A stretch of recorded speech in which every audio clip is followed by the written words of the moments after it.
Hey folks, Chamia here with the Just Chamia Show with the beautiful, lovely Ronita Wheatfall. Hello. Founder, designer, creator extraordinaire of Belle Moi, and we'll talk more about Belle Moi. Okay.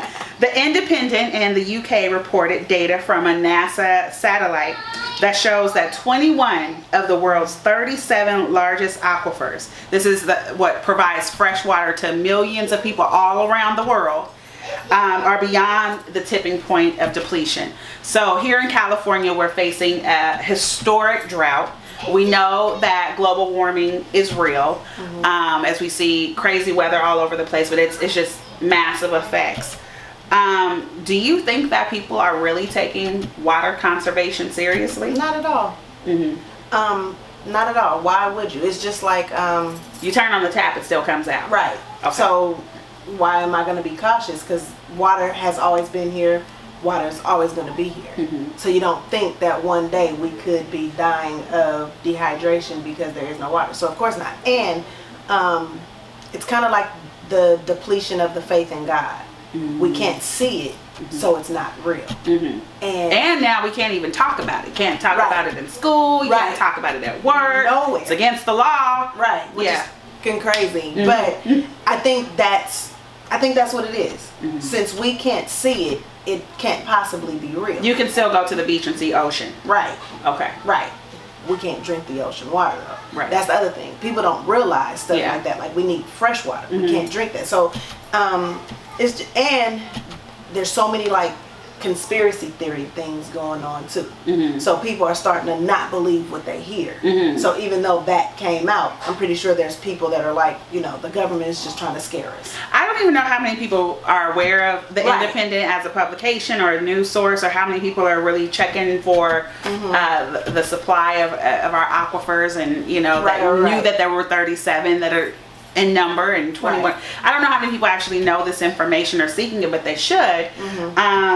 What are some of the efforts that you're taking, or the people that you know are taking, living here in California, being from California? And we've seen the effect that this drought is having too. If you're here and you just go to the grocery store, and you see the rising cost of everything because of that and fuel prices. But what are some of the efforts that you or the people that you know are taking to conserve water? Well, I know my mother is a very environmental type of person. So you think she looks good? You should see her mama. I'm saying. I got it. And the flesh. In the flesh. Okay. She stopped watering her grass. She was like, if it rains, it'll get water. If not, so my mom's yard looks like crap right now. But she stopped doing that, and she doesn't let us like run water. She also started trying to make me boil my water instead of running the water till it get hot and then get you know what I mean? Like she's doing that. But my mom's a very environmental type of person. Now me personally, I'm very guilty of not taking any precaution at all. Especially the place that I just moved into, it takes about 10 minutes for the water to get warm. So I walk in the house, turn the water on, get the kids situated, do all kind of stuff, then I go run the plug it up, let the dishwater go, and then do dishes. So I'm kind of a little guilty of if I don't see it, it's not real type of person. But can I say pause on that moment? Thanks for keeping it real. Thanks for keeping it real. She was like, hey, I'm not perfect. I know I'm not, but thanks for keeping it real about it, though. Because like I said, that's me. I'm honest. I feel like either you like me or you don't. And if you don't. So do you think that the whole issue of aquifers being depleted, drought in this country, like Berryessa used to be a big thing for people to go to Lake Berryessa, Lake Comanche, great place to go camping. I was going to go last year, and I think the lake was only at like 30% or something like that. Do you think that this is a real issue, and it's a big issue that people should be aware of? I think so. I think I'm one of those conspiracy theory type of people. So I think it's something that should be in the forefront instead of all this race stuff, instead of men turning into women and blah, blah, blah. Like that's what should be in the forefront. But I feel like it's being kept behind scenes for those people in the higher ups, the 1%ers or what have you, that are going to survive when shit hits the fan. Yeah. They don't care about it. Because they'll be in their spaceships and right, like the movie and Mars. 2012. Yeah. Right. So I love that movie. me too. I'm like, oh. But yeah, I think that's it. I feel like it should be something that's in the forefront because it's not. It's one of those things that is not affecting rich or poor, black or white. It's affecting all of us. Unfortunately, I feel like the higher ups don't give a shit about anybody but their 1%. So they sacrifice us, and let them keep arguing over stuff that really don't matter. Yeah. Because who cares who's turning what race or who's turning what sex when we don't have no water to drink? Yeah. But keep them focused on the trivial things and watching Love and Hip Hop. Right. So that so they don't question us and the decisions that we're making to destroy the planet. Exactly. Okay. So this week we can trade conspiracy theories. This week is Full Figured Fashion Week. Right. So Gwen DeVoe wasn't going to continue it. So last year she had actually announced this is the last Full Figure Fashion Week. Then Fruit of the Loom came and said, hey, we want to sponsor it, bring it back. So they did. So she brought it back this year. Fruit of the Loom is a sponsor, like I said. In America, the average size woman is a 14. Tell it. First, let me ask you this question. The whole term full figure, pleasantly plump, plus size. It's on my goddamn nerves. What should we say? Fat? I mean, no. Okay. Just you. What do you say? A perfect example. Last year I did a show. I'm not going to name the show just because, She did a show. Period. Right. I did a show. We get there and it was a sign with the models and their pictures. Yes. It said female models. It said male models, and it said fluffy girls. No, it didn't. Yes, I was pissed. Yeah. Because I was like, who in the fuck let this go? What are fluffy girls? Yeah. That's funny. And the producer of this show is a quote unquote fluffy girl herself. So she thinks it's cute. That was so insulting. I was so pissed at that. I was pissed at that. I feel like, and I'm just coming from the designer perspective and dealing with models and blah, blah, they're models. Why should there be a label on it? Like you just said, the average size in America is a 14. So the average size of America is a quote unquote plus size woman. But why does there have to be something extra put on her? So for a model, I get it, just call her a model. But for the rest of us, so there's a class. If you go into certain fashion stores, they have juniors, they have women's, and then they have plus. Which is stupid. So it's plus not. In my opinion, it shouldn't be. You should. Okay, for example, my website is under construction right now. When you shop with Belle Moi online, you're not going to shop according to your size. You're going to shop according to who you look closest to. Like I'm shaped like a pear. I got hella ass and no titties. So I'm shaped like a pear. So you're going to see me in some black underwear or whatever, and you'll be like, oh, my body looks like hers, let me shop for her. Then the clothes are going to pop up that look appropriate in my height, size, blah, blah, blah. I do have skinny girls, I have big girls. My biggest model is 26. I feel like it should not be defined at all. Or it should come up with, like, I just don't like the plus. Like, it just, I don't know. Like, and then, like, I don't know. It should be a different word or something, or I don't know what the word should be, because you do have to define it in some sort of way. I just don't like calling it plus. I get it. So, I mean, and there's an argument about this very thing right now. Should we call it plus size? Should we call it average size? Should we call it full figure fashion? What should we call it? What should we call it? Right. And then there's the fat awareness campaign that comes with it too. Some people say we shouldn't call it that. We should just call it fat. Fat clothing, clothes for fat people, all of that. I don't know. I don't know what the right verbiage should be, but I just feel like it's being treated like a race. It's too separate. Like, why is there a full figured fashion week?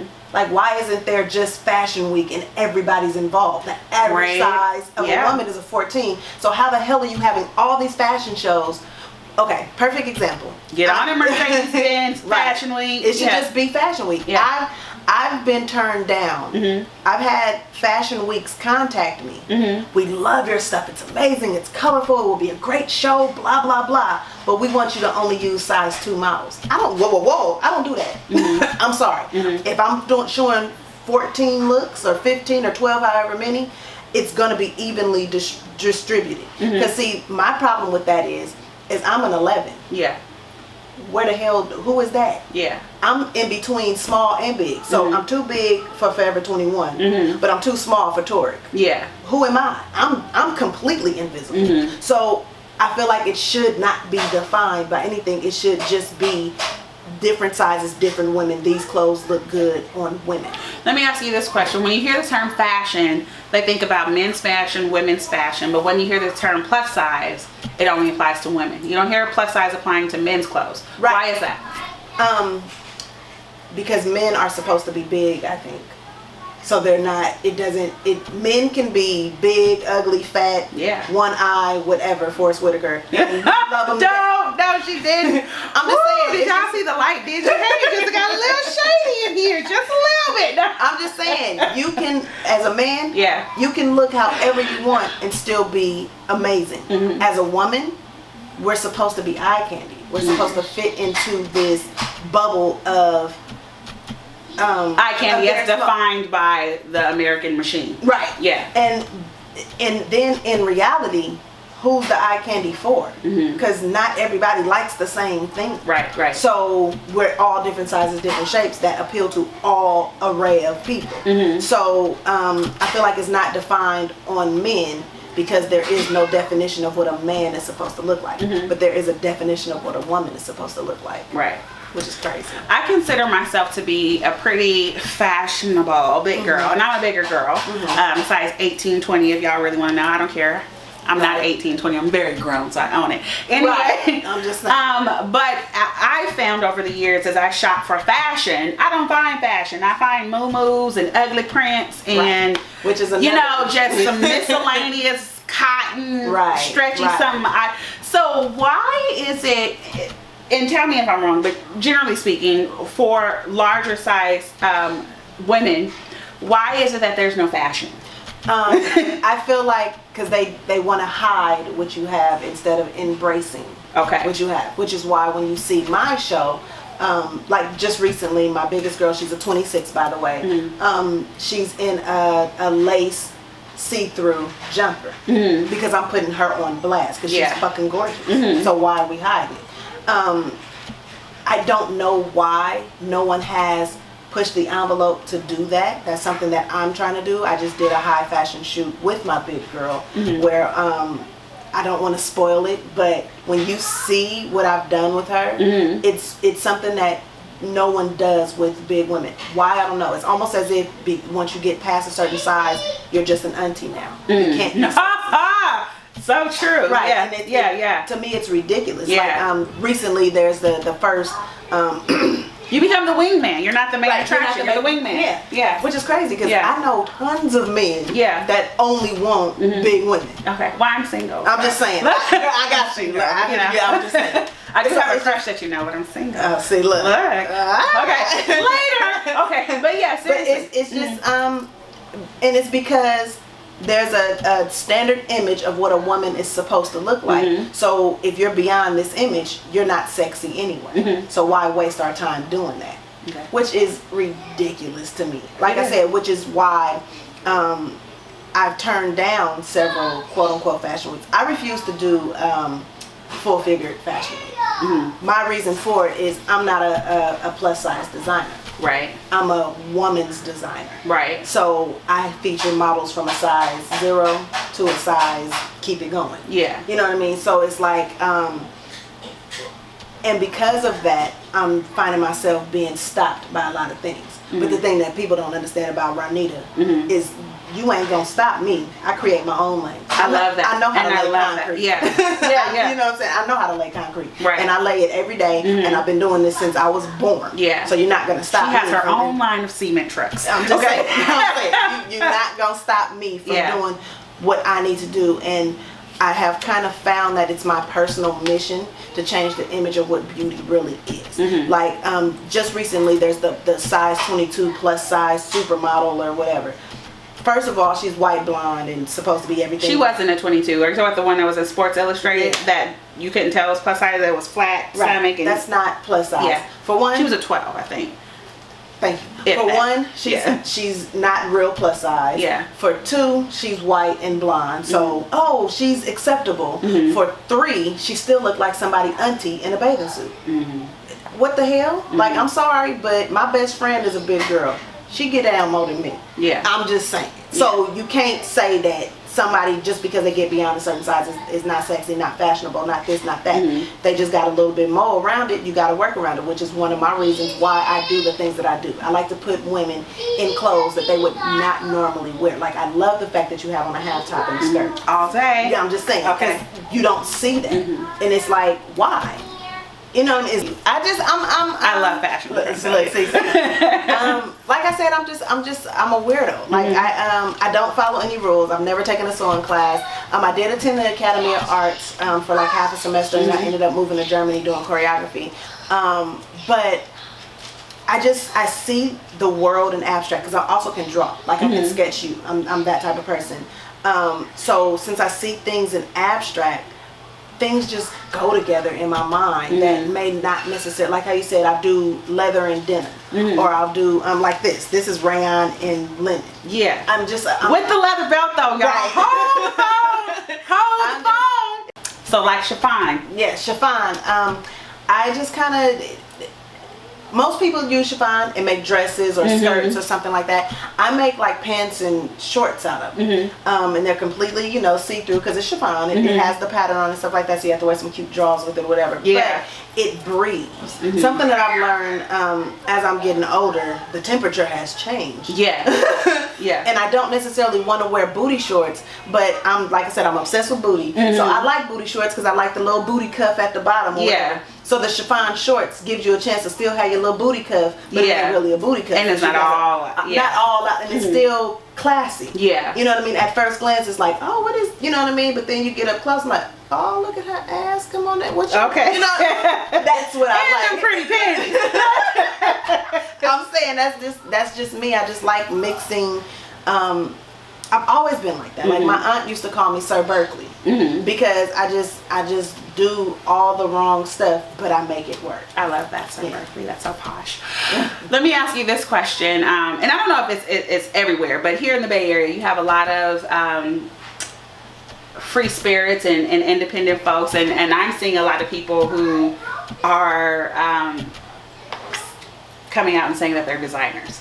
You know, t-shirt companies. I mean, I designed this Just Chamia shirt, show shirt, t-shirt, and cut it up and all of that. I'm a designer. What makes a designer a designer? Is anyone a designer who slaps a graphic on a t-shirt? No. Okay. In my opinion, no shade, but just asking. Yeah, and I'm glad you said it, because in my opinion, a designer is an artist. Just like you can't all of a sudden call yourself a painter. So why can you all of a sudden say you're a designer because you slapped a name on a t-shirt and got it printed? I just recently had a conversation with another fellow designer who does not sew. I kind of have a problem with that. I know once you get to a certain level, nobody's going to sew. I want to get to the level where I don't have to sit in front of my sewing machine. All I do is but you can sew. Right. Ability and having to is two different things, right? And I feel like a designer is someone who can create something from nowhere. Not coming up with a clever catchphrase and saying this is my clothing line. You slap it on some t-shirts, slap it on some hats, and now you're a designer. No, you created a clothing line, not a designer. So that's business owner versus designer. Right. Okay. Right. Because because you could be a designer all day and not make no money. You can be sitting at home designing clothes and making stuff or whatever. Or you could be doing that, or just like you can come up with a cute catchphrase, put it on just your hat and walk down the street and not necessarily say you have a clothing line. But it's a clothing line versus being a designer. And right now, everybody is saying they're a designer. Right. You know what I mean? And hopefully it dies down soon. Because it's hindering us real designers. It's diluting the craft. Right. Right. And it's that's what happened to rap. Oh my God! Yes. I know. It is kind of annoying because it's like I'm sitting in front of my sewing machine, sewing, and I know I have another designer, of Sebastian Threads, Lynn, she taught at the Academy of Arts, so she's a seamstress. This woman can sew her ass off. So I know it irritates her for somebody to come out the box and say they're a designer and they don't even touch us on me. Yeah. Couldn't even tell you what a bobbin is. Yeah. You know what I mean? Like, that is just annoying. That Yeah, I know what a bobbin. It's the little round thing that goes on the bottom. Get it? Because my mom used to have me wrap the thread around Right. my own bobbin to match the thread that's at the top. Get it? I know a little bit. Can I sew though? I can. You won't want to wear it. Oh, look, we all bad. No, but yeah. So that is just it's a craft, and I feel like people shouldn't claim a craft that they're not. You know, like, you're not a designer. You came up with a clever name, you slapped it on a t-shirt. Yeah. Nobody mad at you. You're not a Get your chef money. because you got to cook for yourself. Right. Because I'm not a chef. I love to cook. Yeah. But I'm not a chef because you couldn't, what's that show, Chopped? Yeah. You couldn't hand me that basket and I'll make something. Yeah. No, I'll be like, what the hell am I supposed to do? Sea urchin. Right. The hell is this thing? Yeah. Like, no. Chicken in a can. What do you do? Yeah. I couldn't do it. So I would never call myself a chef. Okay. What's next for La Belle Moi? We are going to Atlanta for the Walk Fashion Show. Okay. July 11th. Okay. Las Vegas Fashion Week. August 18th through the 27th. I'm also doing my own weekend show out here called, I'm calling it Hot Fashion Nights. Hey. Where I'm gonna match cars, motorcycles, chefs, hairstylists, makeup artists, like everything. Just bring the whole arts together, and it's going to be a 2-day show. One is going to be a black tie event, and the other is going to be more like a festival and have some performers and different things like that. So that's kind of what I have lined up for this year, and then continue with my clients. I have a wedding, not me wedding, I say that, but I have a bride. I'm doing flower girl dresses, reception dress in October. I just finished with my bride recently, this past weekend. So just continue chipping away at the masses and making La Belle Moi a household name. And where can people find and buy La Belle Moi? You can go, well, my website's under construction, but by July 1st, it will be labellemoi.com. That's LeBellemoi.com, or La Belle Moi on Instagram, La Belle Moi on Facebook, La Belle Moi on Twitter, and soon to be on Pinterest. So yeah. Thank you, Ronita. Thank you. It's been so awesome. Yes. Now we get to go get some clothes. Hey! Thanks, y'all. See you soon.